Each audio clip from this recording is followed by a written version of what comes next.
கர்வத்துடன் கர்ஜியுங்கள், நான் ஹிந்து என்று ஆணவத்துடன் சொல்லுங்கள், இந்த நாடு இந்து நாடு என்று சொல்லி. இது விவேகானந்தர் அமெரிக்காவில் சொன்னது.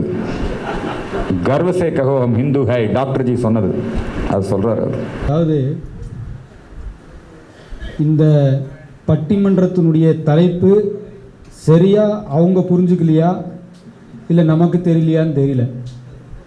தலைப்பு இருக்கா, பட்டிமன்றத்தினுடைய நடுவர் சரியா படிச்சு எனக்கு சொன்னீங்கன்னா. மோடியின் உலக புகழுக்கு காரணம் வளர்ச்சி அரசியலா, அவர் குடிதண்ணீர் கொடுத்ததா, ஜன்தன் துவங்கினதா, இல்ல ராமர் கோயில் கட்டினதா, இந்துத்துவ அரசியலா? இதுதான் கேள்வி. இவங்க இதுல வளர்ச்சிங்கிறாங்க. மோடி எல்லாருக்கும் இந்த பக்கம் நோயிலிருந்து விடுவிச்சு உயிரை காப்பாத்தினாரு. இவங்க என்னங்கிறாங்க, இல்ல ராமர் கோயில் கட்டினாரு. இந்த பக்கம் வளர்ச்சின்னு பேசினவங்கெல்லாம் ஏணி வந்த ஏணிய திரும்பி பார்க்காம பேசியிருக்கிறாங்கன்னு நினைக்கிறேன். அவங்களுக்கு ஒருக்கா அவங்களுடைய ஞாபகத்துக்கு இதெல்லாம் வந்திருக்குமா இல்லையான்னு தெரியல. பாரத பிரதமர் நரேந்திர மோடி அவர்கள் குஜராத்தினுடைய முதலமைச்சராக இருக்கும்போது அயோத்திக்கு போகிறதுக்காக ராம பக்தர்கள் கரசேவர்கள் வெளிய மலை, இங்கே கருத்து மலை, ட்ரெயினில் போகும்போது குஜராத்தில் அந்த ட்ரெயினை தடுத்து அந்த ட்ரெயினை எல்லாம் 4 பக்கம் பூட்டி உள்ளுக்குள்ள பெட்ரோல் ஊற்றி ராம பக்தர்களை தீ வைத்தார்கள். கொடுமை கொடுமை. 58 பேர் அங்கு உயிரோடு எரிக்கப்பட்டார்கள். இதே கொடுமையை பாகிஸ்தான்ல ஒருத்தன் அவனுடைய ஹஜ் யாத்திரைக்கு போயிட்டு இருக்கும்போது அங்க இருக்கிற சிறுபான்மைகளை, அங்க இருக்கிற இஸ்லாமியர்களை அப்படி செஞ்சிருந்தா பாகிஸ்தான் பார்த்துட்டு இருக்குமா? இஸ்ரேலியர்கள் யூதர்கள் பார்த்து கொண்டிருப்பார்களா? கிறிஸ்தவர்கள் பார்த்து கொண்டிருப்பார்களா? குஜராத்திலே வேடிக்கை பார்க்கவில்லை. அதுக்கப்புறம் நடந்த சம்பவத்துக்கு அப்புறம் தான் எங்களுக்கு பாரத பிரதமர் நரேந்திர மோடி அவர்களுடைய அந்த பேரும் புகழும் தெரிந்தது, உலகத்துக்கே தெரிந்தது. குஜராத்தில் இந்த பிரதமரை இந்த உலகத்துக்கு தெரிவித்தது முதலமைச்சர். அப்போ நீங்க அந்த காட்சியெல்லாம் பார்த்துருப்பீங்க. 58 பேர் செத்ததில் ஒரு தாயும் ஒரு குழந்தையும், அந்த குழந்தையும் தாய் அப்படியே கருகி போயிட்டாங்க. நான் அப்போ மும்பையில் இருந்தேன். கிட்டத்தட்ட 25 வருஷம் ஆயிருந்திருக்கும். அன்னைக்கு கோடு போடல. பாதிக்கப்பட்ட இந்துக்களுக்காக துணை நின்றார். வளர்ச்சிக்காக அன்னைக்கு. அது மட்டுமல்ல, சமீபத்தில் G20 மாநாடு நடந்தது. உலகத்தில் இருந்த அனைத்து தலைவர்களும் வந்திருந்தாங்க. அங்க இந்த G20 மாநாட்டில் வரவேற்றது என்ன தெரியுமா? தமிழ்நாட்டிலிருந்து போன நடராஜர். உலகத்தையே இயக்கக்கூடிய அந்த நடராஜர் இந்துத்துவனுடைய அந்த அடையாளம், இந்து தர்மத்தினுடைய அடையாளம். தம்பி அருமையா சொன்னார். ஃபர்ஸ்ட் நான் பாரத பிரதமர் நரேந்திர மோடி அவர்கள் காசிக்கு இவர் தான் எலெக்ஷனில் நிற்க போகிறாருன்னு சொன்னி அவர் கங்கையில் குளிச்சுட்டு சொன்னதை எனக்கு ஓட்டு போடுங்கன்னு கேட்கல. அவர் என்ன சொன்னார் தெரியுமா? மா கங்கா முஜே லல்காரா ஹை, என் தாய் கங்கை என்னை கூப்பிட்டு இருக்கிறாள். அங்கே ஒன்றும் அவர் உடனே நான் கங்கையை சுத்திகரிக்கிறேன்னு சொல்லல, என் தாய் கங்கை என்று சொன்னார். அதுக்கு காரணம் இந்துத்துவம். போனார் பார்லிமெண்ட்டுக்கு. பார்லிமெண்ட் நீட்ட நெருங்கி உளுந்து கும்பிட்டார். ஜனநாயக கோயில் சொன்னார் பார்லிமெண்ட்ல. அது வரைக்கும் அது பார்லிமெண்டா நினைச்சுக்கிட்டு இருந்தான். ஒரு இந்து தர்மத்து மேல பற்று இருக்கிறவன், ஒரு இந்து சமயத்தின் மேல நம்பிக்கை இருக்கிறவன் தான் இதெல்லாம் செய்வான். பார்லிமெண்ட்ல வெறும் ஒரு செங்கல் கல்லு மண்ணாத பார்த்துட்டு இருந்தான். உளுந்து கும்பிட்டார். உலகத்துக்கே அப்பதான் தெரிஞ்சது யாரா இது. பார்லிமெண்ட்டுக்குள்ள போகும்போதே பிரதமராக நுழைந்தார். அதுவும் தெரிஞ்சுக்கங்க. அது மட்டுமல்ல, என்ன சொன்னார் தெரியுமா? எந்த பிரதமரும் சொன்னது கிடையாது, எனக்கு தெரிஞ்சு வாஜ்பாயே சொன்னது கிடையாது. I M A Hindu nationalist சொன்னார். அப்படி சொல்லி தான் பிரச்சாரத்தை ஆரம்பிச்சார். பிரச்சாரத்தை வந்து I M A Hindu nationalist சொன்னார். ஒரு ஹிந்து தர்மத்தினுடைய தலை சிறந்த புதல்வன். இது வந்து பாரதத்தினுடைய வளர்ச்சி அப்படி நீங்க தலைப்பு கொடுக்கல. நரேந்திர பாரதத்தினுடைய பிரதமர் நரேந்திர மோடியினுடைய புகழ் உலகத்துக்கு எப்படி தெரிஞ்சது? சுவாமி விவேகானந்தர் அமெரிக்காவுக்கு போனார். அங்கே எல்லாருக்கும் தெரிஞ்சிருக்கும், எல்லாம் இந்த வார்த்தை சொல்லியிருந்திருப்பாங்க. விவேகானந்தர் என்ன சொன்னார் தெரியுங்களா? அமெரிக்கன் பிரதர்ஸ் அண்ட் சிஸ்டர்ஸ் சொன்னார் சிகாகோவில். அதுக்கு அடுத்த வார்த்தை என்ன தெரியுமா? I am Hindu Maang from இந்தியான்னு சொன்னார். நான் ஒரு ஹிந்து துறவி, பாரதத்திலிருந்து வர்றேன்னு சொன்னார். அடுத்து என்ன சொன்னார் தெரியுங்களா? டாலரன்ஸ் இன்டாலரன்ஸ் பத்தி பேசுறார், சைப்புத்தன்மை பத்தி பேசுறார். சைப்புத்தன்மை பத்தி பேசிட்டு அடுத்த வார்த்தை என்ன சொல்றாரு தெரியுமா? 8 திக்குகளிலிருந்து வரக்கூடிய விஷயங்களை உள்வாங்கிக் கொள்வோர்கள் நாங்கள் இந்துக்கள் என்று சொல்றார். என்ன? 8 திக்குகளிலிருந்து, அது எந்த விஷயமா, நல்ல விஷயமா இருந்தாலும் சரி, அதை உள்வாங்கிக் கொள்வோம் தான் ஒரு இந்து. அந்த இந்து தர்மம் இல்லாமல் இருந்தால் இன்னைக்கு பாரத பிரதமருடைய அந்த திட்டங்கள் 3வது இடத்துக்கு வந்திருக்க. இல்லை, இதனாலெல்லாம் புகழ் அடைஞ்சிட்டாரா? இதனால தான் புகழ் அடைஞ்சார்.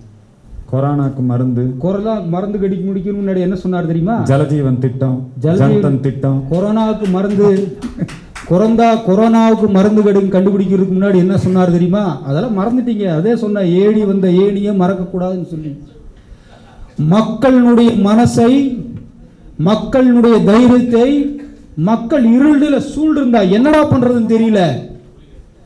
என்ன சொன்னார் தெரியுமா நரேந்திர மோடி அவர்கள்? தீபம் ஏத்துங்கள் என்று சொன்னார். வீடு வீடு இல்லங்களுக்கு. இது எது? ஊசி அப்புறமா கண்டுபிடிச்சார். ஊசி கண்டுபிடிக்கிறதுக்கு முன்னாடி எங்களுக்கு தைரியம் வரணும்ல, எங்களுக்கு மனசுக்கு நிம்மதி வரணும்ல. என்ன சொன்னார்? இந்துத்துவ அரசு. தீபம் ஏத்துங்கன்னார். அதான் இந்துத்துவ அரசு. அவர் ஏத்துனார் தீபம். அது இங்க இருக்கிற தீகாக்காரன், கம்யூனிஸ்ட்காரன், நக்சல் எல்லாம் தமாஷ் பண்ணான். இதுதான் இந்துத்துவ அரசியல். எனக்கு தெரியல, எல்லாம் நல்லா படித்தவங்க. நான் ஸ்கூலுக்கு போனது கிடையாது, 7th ஸ்டாண்டர்ட். நான் படிக்க கிடையாது. எல்லாம் நோட்ஸ் எடுத்துக்கிட்டு இருந்தாங்க, எல்லாம் எழுதிட்டு இருந்தாங்க. நான் சூரஜ் எழுதும்போது எட்டி பார்த்தேன். நான் காப்பி அடிக்க முடியாது, ஏன்னா என்ன எழுதுறாரு எனக்கு தெரியாது, எழுத தெரியாது. ஏன் சும்மா சொல்றாரு? அவருக்கு இந்திய மொழிகளில் இந்தி, கொங்கணி, கன்னடம், மலையாளம், தமிழ், இந்து பேப்பர் படிக்காம ஒரு இங்கிலீஷ் மொழிகள் தெரியும், ஆனால் நான் படித்தது இல்லை. மொழிகள் தெரியும். ஏன் சொல்கிறேன்னா, உங்களை நடுவரன்னு உட்கார வச்சதே தப்பு. இது எனக்கு வந்து ஆனந்தி சாதாரணமான நம்ம ஆனந்து, டி ஆனந்து, டி கொழும்பு ஆனந்து, அக்னி ஆனந்து. ஆனந்துக்கு சாதாரணமான பேர் இல்லை, நம்ம ஆனந்த்ஜி. நான் ஆனந்த் கிட்ட கேட்டேன், யார் ஏன் நடுவர்னு. எங்க ஆளுது என்ன அப்படி? அது எப்படி அவர் நடுவராக இருக்க முடியும்? இந்த நடுவருங்கிறதே வந்து தவறான ஒரு இடம். ஏன்னா அவருக்கு பேர் என்ன தெரியுங்களா? அவருக்கு கொடுத்துருக்கிற பட்டம் என்ன தெரியுங்களா? இந்துக்களுடைய முதல்வர். இது விடுங்க, ஏதோ தமிழ்நாட்டில் சொல்றாங்க, போனாங்க வர்றாங்க, போஸ்ட் அடிக்கிறாங்க, இந்துக்களுடைய முதல்வர். அமெரிக்காவில் கூப்பிட்டு இவருக்கு ஒரு விருது கொடுத்தாங்க. என்ன விருது? ஹிந்து ரத்னாங்கிற விருது. இந்து ரத்னா அப்படின்னா இந்துக்கள் தான் நடுநிலையா இருக்க முடியும், புரியுதுங்களா? நீங்க பாக்கி வேற ஏதாவது திராவிட ரத்னா, இப்ப தகைசால் தமிழர்னு கொடுத்தான் பாருங்க. யாருக்கு? சங்கரையாவுக்கு. அவரை சுதந்திர போராட்ட வீரருங்கிறான். ஆதாரம் கொடுப்பா. அவர் என்ன சட்ட மறுப்பு இயக்கத்தில் இருந்தாங்களா? அதெல்லாம் ஒன்றும் கிடையாது. மூலப்பத்திரமே கொடு.